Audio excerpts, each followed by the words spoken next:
To talk about communication and miscommunication. It happens so often that not only does it happen with me, but it also happens with my clients I see. There's such a lack of it that people assume. Ask somebody, anybody, and say, well, what's going on there? What do you believe is happening? And they say, well, what is happening? Have you asked your partner? Have you asked your friend? Have you asked your colleague?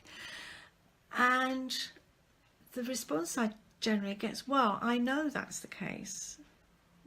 Have you checked it out? Well, I know I'm sure it's right. Well, you may think it's right, but have you really asked? Because we do make assumptions about each other. Well, of course, they only like those TV programs. That's what they drink. Or I know he doesn't like watching Corrie or something like that. That's pretty simple. But it can lead to lots of problems. So check it out. I'm sure I've said it before, but I'm going to say it again. And the other thing that happens is that people,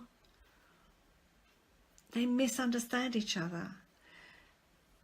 They only pick up on particular words, and they're always going to be the negative ones. They don't listen to the whole story. They don't look at the whole picture.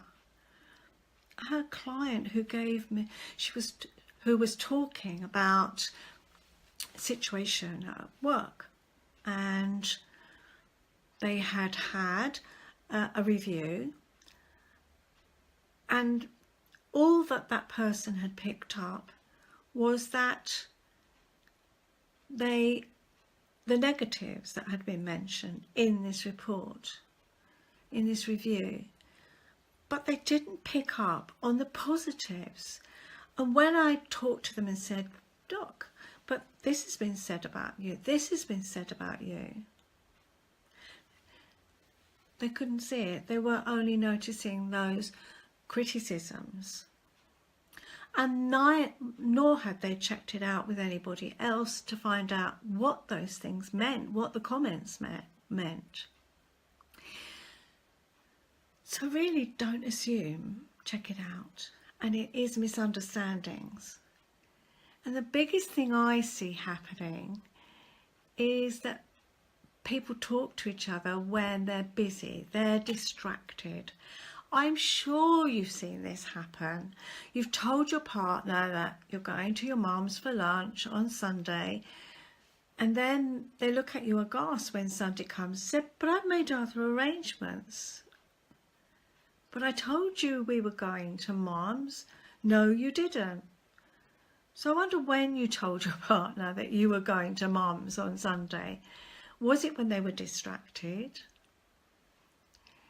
Don't tell them when they're distracted. You need to make it clear to somebody what you want and how you want it.